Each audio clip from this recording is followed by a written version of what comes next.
today's tutorial, I'm going to be showing you how to decorate these adorable mini leaf and flower cookies using buttercream or thick royal icing.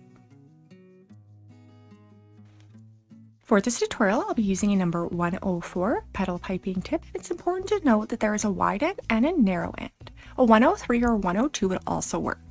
We'll also be using a number 18 tip, and this is an open star tip. Any small open star tip would work. Lastly, I'm going to be using a number 3 small round tip, and again, any small round tip would work. I'm also going to be using a piping nail, and if you don't have one of these, you could also use a small turntable or a Lazy Susan, and I'm going to actually switch to my cupcake top for my piping nail here, and that makes it super easy to hold the cookies. For this tutorial, I'll be using my standard American buttercream recipe, but royal icing would also work very well. I'm going to tint about 1/2 cup this creamy peach Wilton gel color to create a nice pink shade for piping the petals. Also going to tint 1/2 cup with moss green, and we'll be using that for our leaves. I filled another bag with white buttercream, and I'm just going to use a small amount to attach a cookie to my piping nail. We're going to start with our green buttercream and our 104 tip. Hold the wide end near the center of the cookie at the bottom with the narrow end facing out. Apply pressure, pull out to the edge of your cookie, and then pull back towards your starting point. Work up your cookie in a zigzag motion, turning your flower nail slightly as you go along.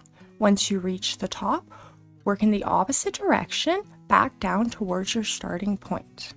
Once you reach the bottom of your cookie, release pressure and sharply pull away.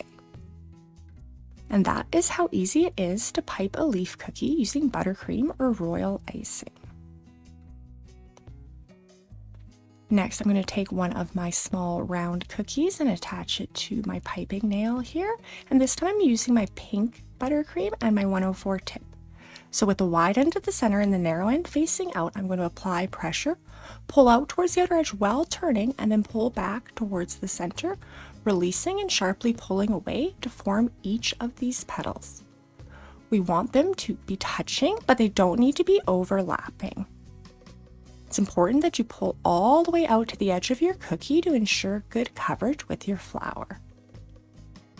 And as you come in to pipe your final petal, just lift your tip up slightly so you don't drag it through that first petal. I'm going to switch to my white buttercream and my number 3 round tip.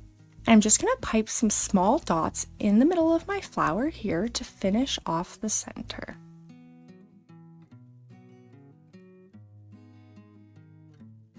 And that is how easy it is to pipe a miniature flower cookie. So for our next cookie, I'm going to be using my white buttercream and still a 104 tip. With the narrow end again facing out, we're going to apply pressure, pull out, but this time we're only going to do a very small turn and then pull back to the center to create a nice narrow petal. Again, we want these to be touching, but they don't have to be overlapping. Continue piping in the same motion until you reach your starting point. As always, all of these instructions, the full buttercream recipe, as well as over 20 flower piping tutorials can be found down in the description box below, so make sure to check that out as well. I'm just going to add in one more petal here to cover up the little bit of cookie that is peeking through. Then I'm going to switch to my number 18 star tip and my pink buttercream. I'm going to apply a small amount of pressure to create a small star shape in the center of my cookie to finish off my second miniature flower cookie. These miniature flower and leaf cookies make a wonderful platter for Valentine's Day or Mother's Day. If you have enjoyed this tutorial, I'd appreciate it so much if you would like or subscribe, and I'm going to link some more piping tutorials here for you. As always, thanks so much for watching.